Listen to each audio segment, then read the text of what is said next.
Wahai bangsaku yang kubanggakan, relakah negerimu terpecah belah? Jawab yang keras.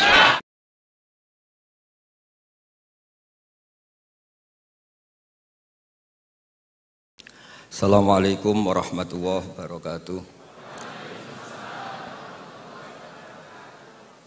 Bismillahirrahmanirrahim. Tabarakalladzi nazzalal furqana ala 'abdihi liyakuna lil 'alamin nadhira. Allahumma shalli wa sallim wa barik ala sayyidina Maulana Muhammadin wa ala alihi wa sahbihi asma'in, amma ba'du. Yang kita hormati bersama Profesor Dr. Muhammad Quraish Shihab, semua yang hadir saya hormati. Saya mulai kecil nekuni fikih, terutama fikih. Tapi karena bapak saya itu hafal Quran, keluarga saya itu banyak yang hafal Quran. Hafal beneran, maksudnya itu hafal betul itu. Nah, sehingga terus saya juga ikut hafal.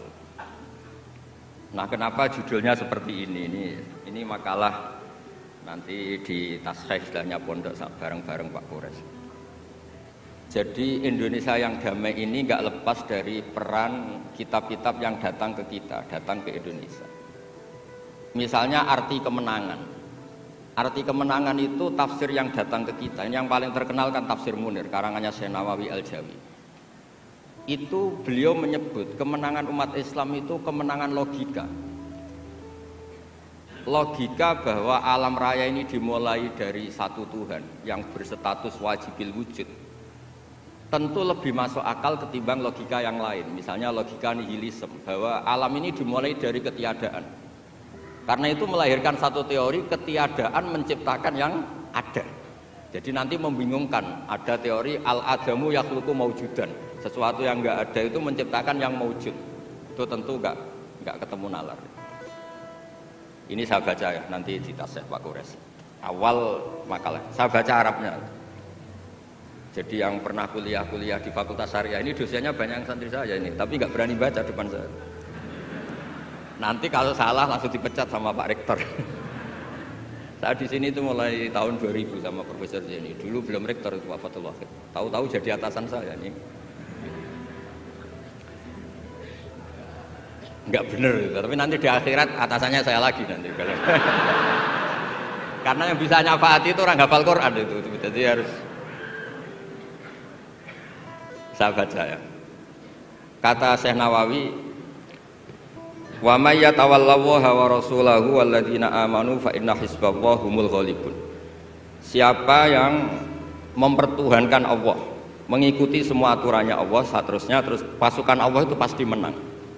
Ini ikut Al-Maidah 56. Wa may yattakhidhum awliya fin nusrah fa innahum junduwah wa junduwah humul ghalibun ala a'daihim bil hujjah.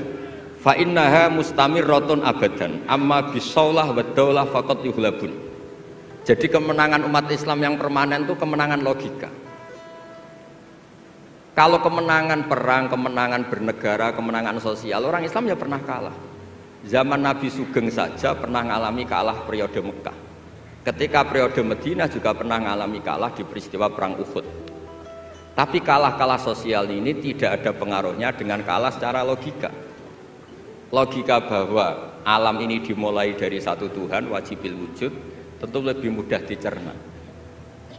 Makanya beliau ngendikan menang itu ala a'daihim bil hujjah fa innaha mustamirratun abadan, karena logika itu yang abadi.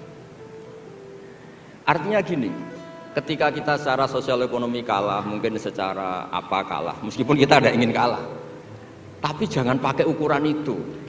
Nanti jangan-jangan ketika kita kalah kaya sama nyuwun sewu non muslim, atau kalah kaya sama yang sholat, buruhnya orang tidak sholat, yang sujud, buruhnya orang yang tidak sujud, Anda tidak perlu merasa kalah. Ketika Anda kerja dan tolabul halal, itu yang merintahkan Allah. Jadi Anda tidak pernah buruh di mata Allah, distatuskan tolabul halal, orang yang mencari apa? Halal, dan itu ibadah. Karena Islam hanya mengakui hukumnya Allah. Dulu Sayyidina Ali karramallahu wajhah pernah ajjaro nafsahu li yahudiyan, juga pernah kerja di orang Yahudi. Tapi nggak merasa hina karena tolabul halal itu perintah Allah. Dulu Nabi pernah nggak punya uang. Alhamdulillah ditiru banyak umatnya, kalau nggak punya uang itu banyak alhamdulillah itu. Semoga jangan karena ingin punya uang ingin jadi dosen, berarti nyari jadi guru karena ingin punya uang. Semoga enggak jadi guru karena ingin ngajar. Nggih, monggo niki tobat niki. Jadi walhasil terus akhirnya Nabi itu mau beli gandum lah atau makanan. Cara Indonesia mungkin beras. Cara Jawa itu ngutang. Terus kata orang Yahudi, jaminannya apa Muhammad? Nabi sempat bilang, ngendikan, saya ini dipercaya langit, masa kamu tidak percaya saya? Kata orang Yahudi itu menurut orang Islam, saya ini Yahudi. Walhasil Nabi terus rohanahu dir'an. Nabi menggadekan rompi perang sebagai jaminan kalau kapan-kapan tidak kuat bayar. Ya muamalah sama orang Yahudi. Jadi intinya tafsir yang datang ke kita itu banyak cerita. Bahkan cerita fitnah min adzabil qabri itu ceritanya Sayyidah Aisyah itu didatangi 2 perempuan Yahudi.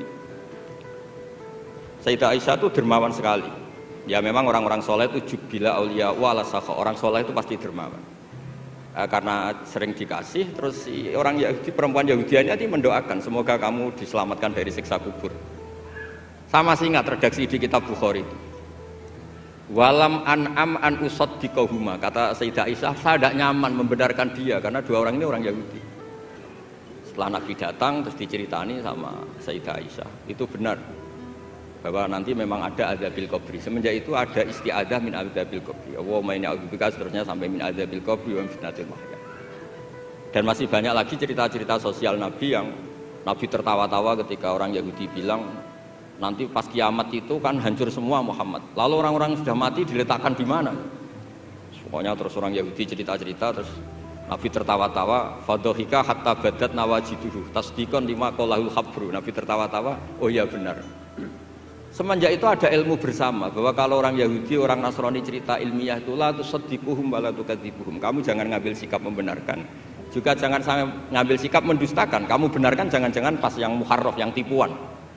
Kamu dustakan jangan-jangan yang masih orisinil. Makanya secara ilmiah Nabi ngintikan la tusaddiquhum wa la tukadzibuhum. Intinya tidak ngambil sikap ekstremis itu juga ajaran tafsir yang sampai ke kita. Karena kita ini butuhnya menang fil hujjah. Dan Allah sering ngendikan di beberapa ayat, diantaranya tentu qul falillahil hujjatul baligh. Makanya di sini saya itu profesor sering ngaji di sini Pak Kures. Tapi entah lupa apa tidak, saya tuh sering ngaji direktorat sama Pak Fathul Wahid.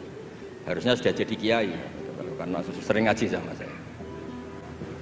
Saya cerita di keluarga saya yang masih megangi itu. Di pondok itu ajaran pertama itu tauhid, dan itu mesti diajari sifat pertama Allah itu wajibul wujud kita mbaqo mukhalafatul hawadis.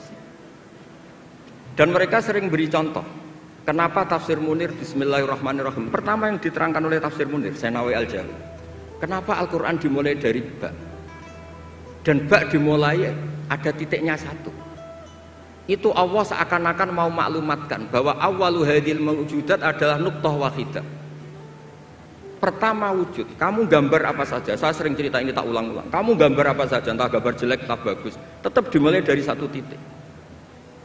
Angka 1 juta sampai 1 miliar, 1 triliun tetap dimulai dari angka 1. Sebab itu bak di situ kata Syekh Nawawi adalah bi kana makana wa bi yakunu mayakun. Dengan saya kata Allah, yang ada menjadi ada, yang mau ada saya yang mengadakan. Unsur utamanya saya kata Allah. Nuqtatil wujud. Artinya gini, andaikan kita neladani tafsir-tafsir yang ada di Indonesia, kita ini pasti menguatkan akidah. Bukan menang kalah urusan sosial, urusan itu kedua ketiga lah, syukur-syukur menang. Tapi kalau kita paksakan itu yang nomor 1, pasti kita sering kecewa. Itu rektor UI itu mesti miskin tuh dibanding pengusaha-pengusaha Jakarta itu. Itu kalau nggak terima, saya ini rektor Universitas Islam, masa kalah kaya, kan repot nanti sedih. Tapi barokahnya qanaah, alhamdulillah gak apa-apa.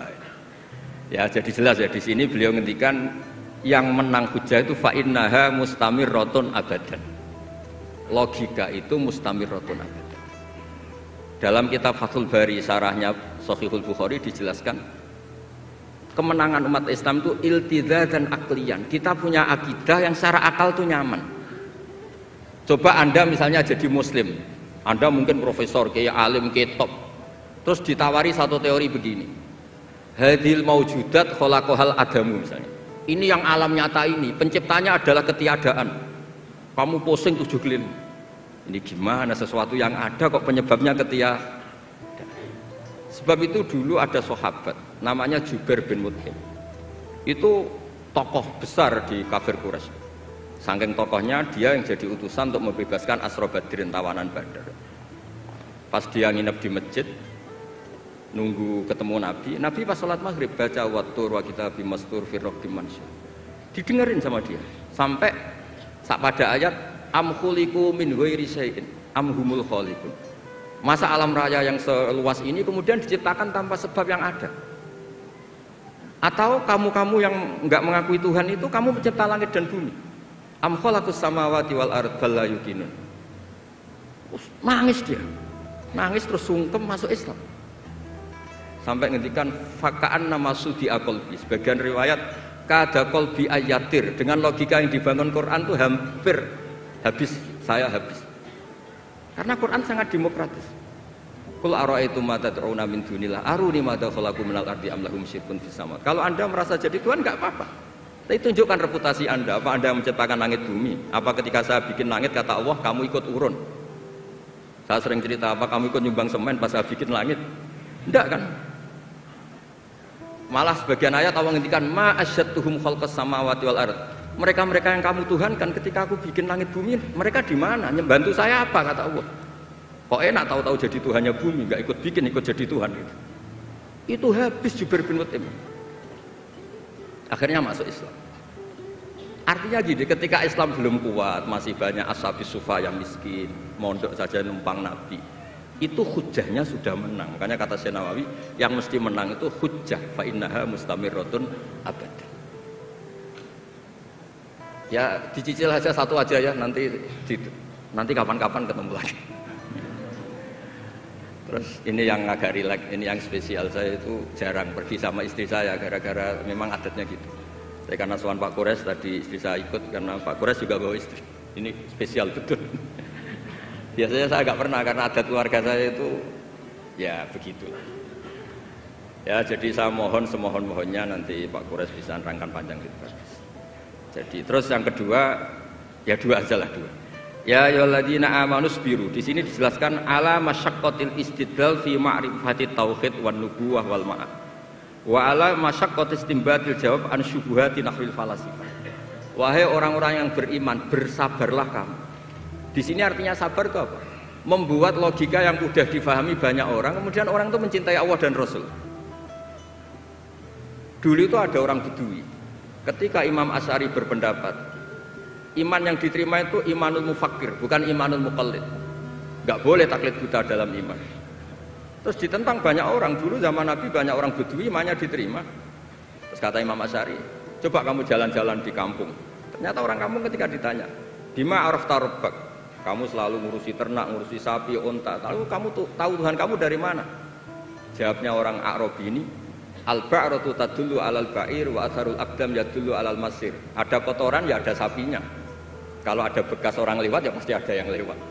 Artinya kalau ada makhluk itu pasti ada atharun min athari qudratillahi ta'ala. Pasti ada bukti yang menciptakan. Itu ulama terus bikin logika.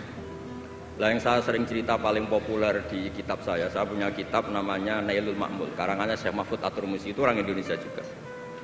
Beliau nukil dari cerita Imam Amudi. Saya cerita di mana-mana. Imam Amudi itu gurunya Syekh Izzuddin bin Abdussalam, Sultanul Ulama itu punya guru namanya Imam Amudi. Itu senangannya ngajar matematika, bukan ngajar tafsir, ngajar matematika.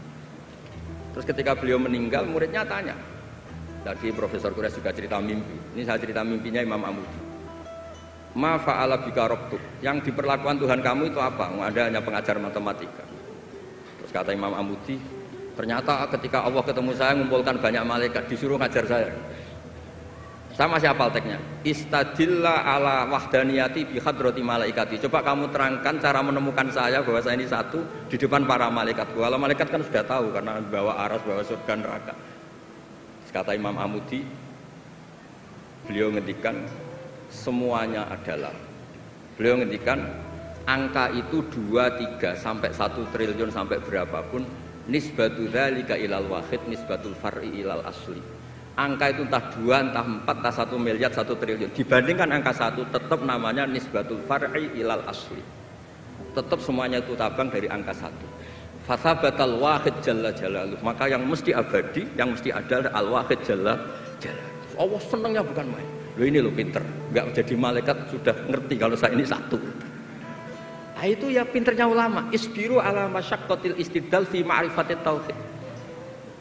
Nggih, clear ngoten mawon. Monggo niki kula saya bulbet karena saya niki anak buah Pak Wahid pegawai. Monggo jenengan.